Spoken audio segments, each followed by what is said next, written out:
They say silence holds more secrets than 1,000 words. And on that farm forgotten by time, it was silence that kept the most forbidden love of all.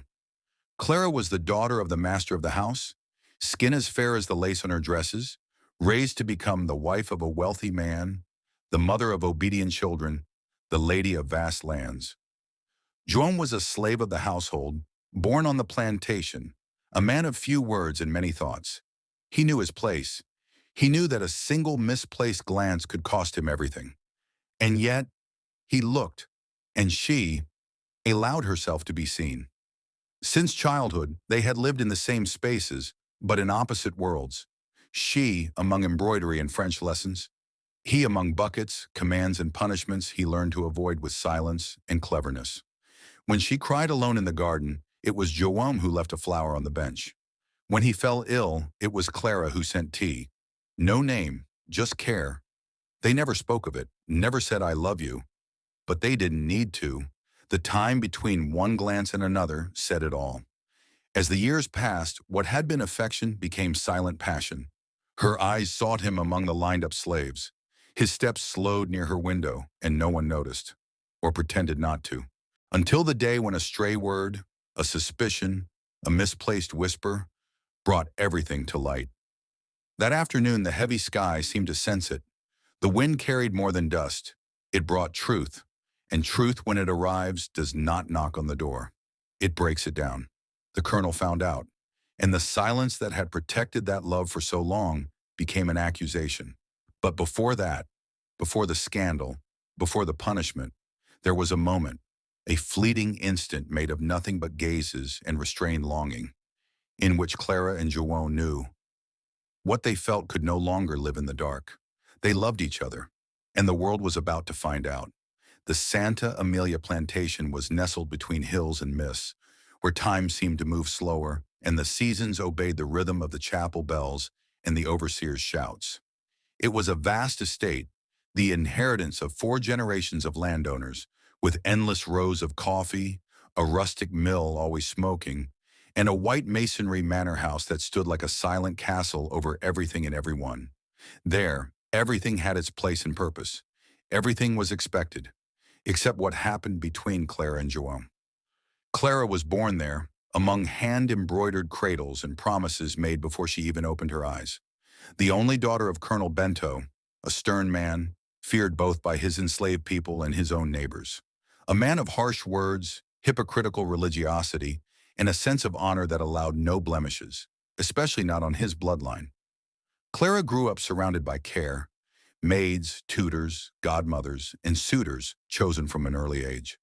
But even as a child, there was something in her that didn't quite fit, a restlessness in her eyes, a delicacy that hid strength. While other girls memorized hymns or embroidered linens, Clara would sneak away to the shade of the orchard with hidden books. She liked to write verses on napkins, listen to the stories told by the nannies, and observe the work of the enslaved, not with the gaze of a mistress, but with a quiet curiosity, as if trying to understand a world she was forbidden to know. It was in that space between curiosity and silence that Joan appeared. Joan was different from the other boys in the slave quarters. From a young age, his eyes absorbed everything. He learned to listen, to observe, to avoid punishment with intelligence and quietness. He was the son of a respected midwife and a mill worker who could make iron sing. Since the age of 12, he had served in the manor, first as a kitchen helper, then a bedroom attendant, and finally a trusted servant of the colonel himself.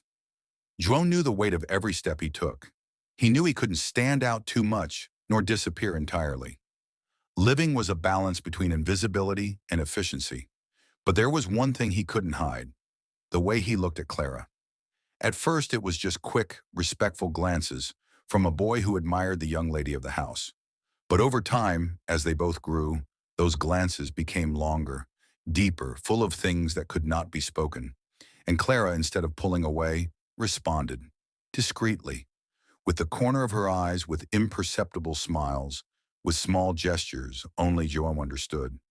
There was a language between them, a kind of silent affection that slipped through the rules of the big house. When Clara walked through the garden, Joan would appear in the distance, with some task in hand, just to pass nearby. When Joan finished his chores late, he would find a fresh fruit discreetly left in his path. Neither of them dared say what it meant, but both of them knew. It was as if the world around them were covered in veils, and only between them was their clarity. In that society marked by invisible chains and violent codes of conduct, a love like theirs could not exist. There was no room for desire between a Sinha and an enslaved man. No forgiveness for those who dared cross that boundary.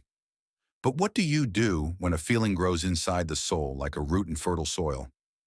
Time only strengthened what should have died in silence. Others noticed something. The older maids whispered, the overseers exchanged suspicious glances, and even the colonel at times seemed to frown at how often Joan was always nearby. But no one said anything. Not yet. Perhaps out of fear. Perhaps disbelief. Perhaps because they knew that some truths, when spoken aloud, set the world on fire. Meanwhile, Clara and Joan continued to live in the shadows of what they felt. No words were spoken, no letters written, not even a flower handed over directly. But there were afternoons when the sun seemed to freeze in the sky just to watch them exchange glances in silence. There were nights when her bedroom window remained slightly open, just so he could see the light on. And there were mornings when a simple gesture, a cup handed over, a handkerchief picked up from the floor, made their hearts race as if the world were about to collapse. Joan knew his place was obedience, silence, invisibility, but deep down he felt he had been born for something more. And maybe, just maybe, that something more had a name. Clara. She, in turn, wrestled with feelings she didn't fully understand. She had been raised to be a lady of respect, to marry a man of means, to follow the same path as her mother and her mother's mother. But every time she saw Joan, something inside her trembled, as if everything she had been taught was wrong, as if the truth lived there, in those seconds of silence between one gaze and another. They both knew they were playing with the impossible, but sometimes the impossible is all that's left when the possible no longer makes sense. And so, amid the routines of the plantation, the colonel's commands, and the watchful eyes of others, Clara and Joan kept alive a flame neither dared extinguish. Because deep down they knew, there are loves that don't ask permission, they simply happen, and leave marks that time can never erase. It was on a stifling hot morning that the first signs of what was to come began to reveal themselves.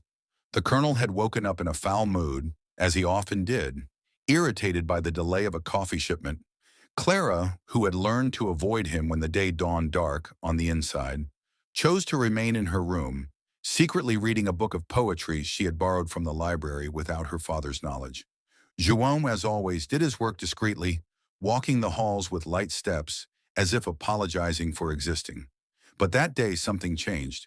A young maid recently arrived from the city watched too closely as Joan walked past the veranda where Clara was having tea.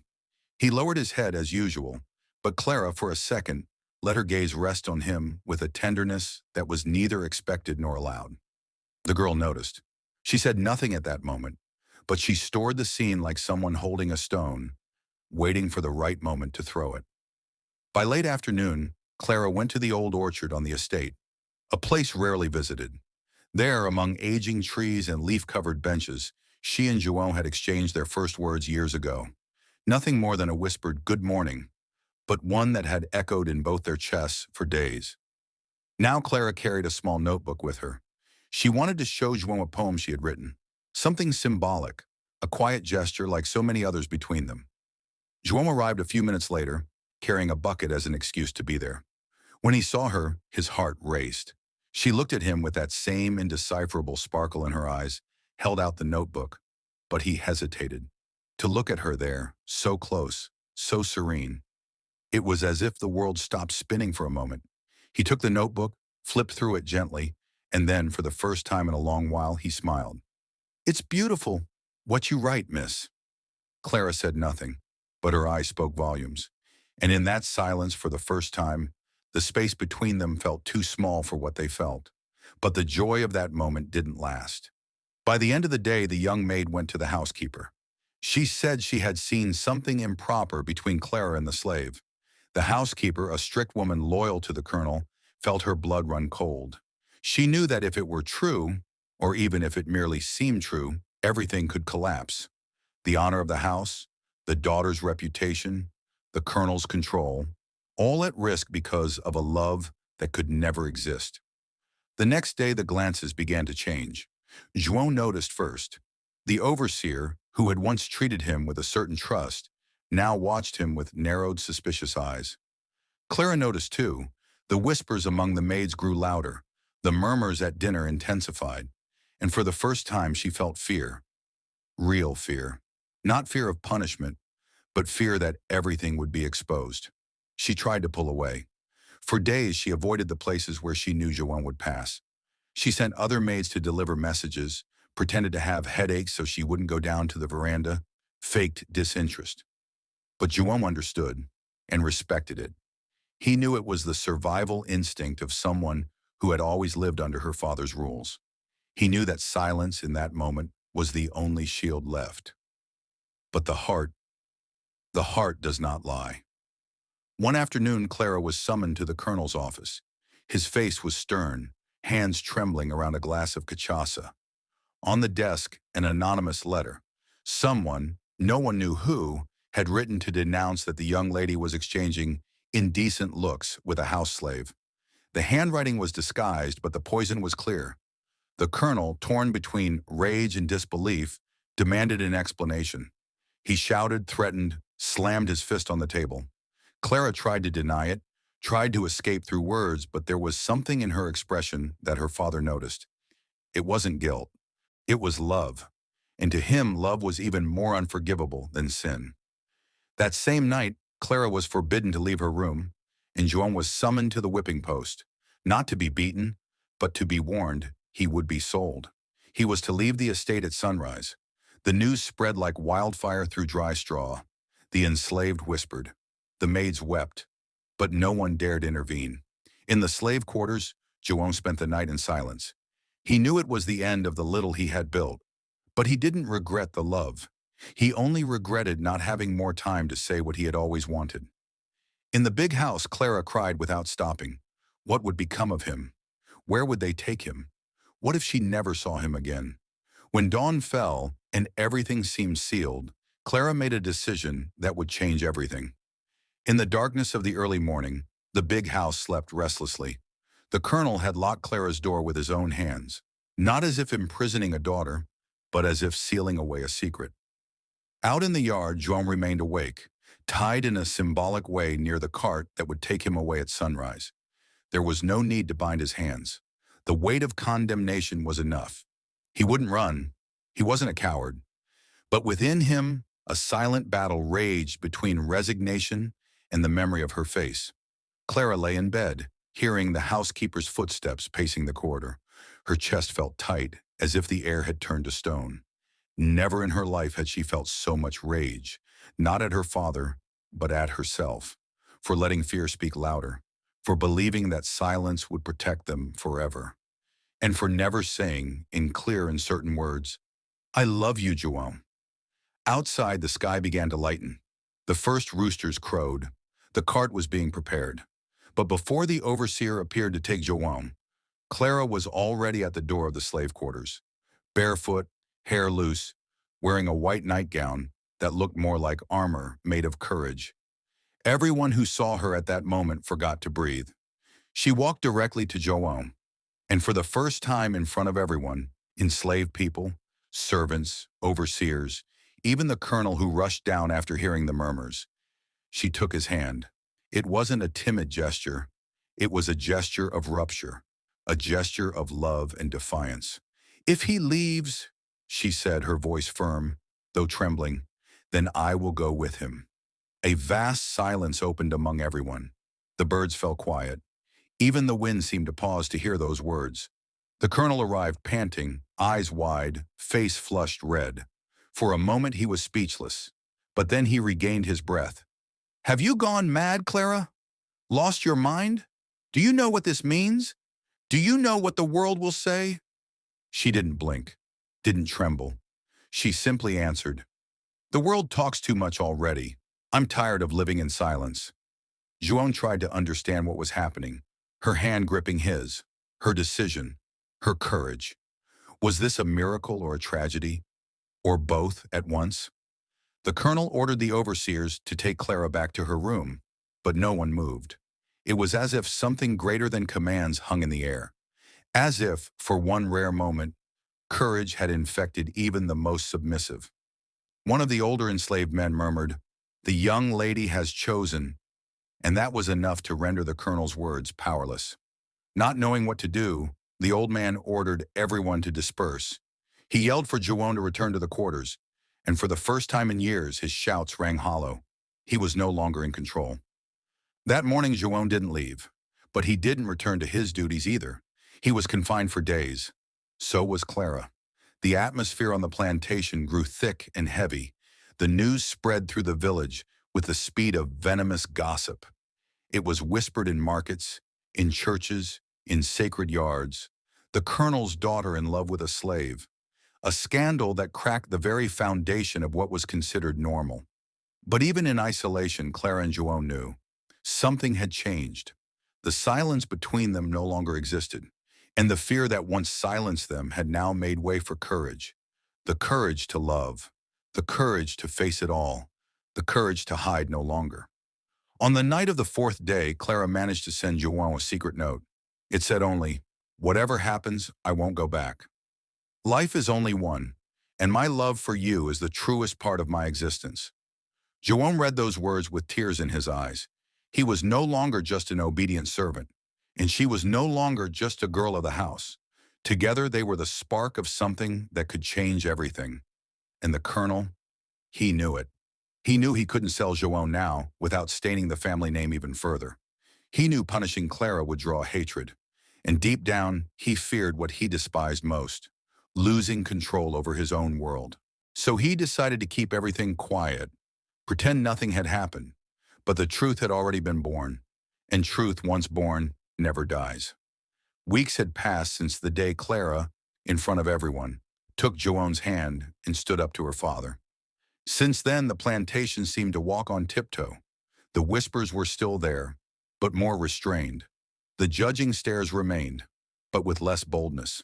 As for the colonel, he had become more reclusive, less loud, as if shame now weighed heavier than anger. For the first time, he found himself unable to control his daughter, not because he lacked power, but because she no longer feared anything. And he realized fear had always been the foundation of his power. Clara remained confined to the house, but now with the freedom to write, embroider, and walk through the garden. Juon, by the colonel's decision, was reassigned to distant duties under close supervision. But something had changed. The air between them no longer held the same sense of prohibition. It now held restrained tension. The colonel seemed to hope that time would erase the feeling, that distance would dissolve it. But Clara and Juon knew. Love that survives public shame and the threat of separation does not fade. It grows stronger. That's when an unexpected letter arrived at the plantation. It came from the capital. An old friend of the colonel, an influential politician, had requested an urgent meeting. The reason, he had heard rumors that Colonel Bento's daughter was involved with an enslaved man. The letter didn't ask. It stated, and it ended with a clear warning. Either this is resolved discreetly, or your family's name will be dragged through the mud in the halls of the empire. That was the final drop, the end of the illusion that it could all be silenced. That very night, the colonel summoned Clara to his office. She entered calmly. He, with hollow eyes and a hoarse voice, got straight to the point. "You're going to marry Dr. Antunes. It's decided. He has already accepted. The wedding will be in 2 months," he said dryly. Clara didn't reply immediately. Then she lifted her eyes, not with anger, but with quiet firmness. "And what will you do with my heart?" The colonel flinched. For the first time in his life, he had no answer for his daughter. He simply stood up and left, slamming the door behind him. The next morning, Juon was summoned to the old servants' quarters. There he found a small suitcase, clean clothes, and an envelope with his name, written in Clara's delicate handwriting. Inside the envelope, just 3 words, "Wait for me." Hours later, in the late afternoon, Clara appeared in the courtyard wearing a simple dress, her hair tied back, and a gleam in her eyes that mixed nervousness with liberation. She walked past the servants, the enslaved, the stares that had always watched her from afar. She went to Joan, and then she said, with a steady voice, "If I cannot be free for being white, and he cannot be free for being black, then let us be free together for being brave." Joan didn't respond with words. He simply took her hand. With the help of a few silent allies, an old maid, a young literate enslaved man, and a former coachman, they left the plantation before nightfall. They were taken through hidden trails to the nearest village, where a retired priest, known for welcoming the misfits of society, received them with bread, shelter, and silence. There at the altar of a modest chapel, Clara and Joan sealed a love that had been born in silence, survived in secret, and now chose to live in the open. It wasn't easy. It never would be.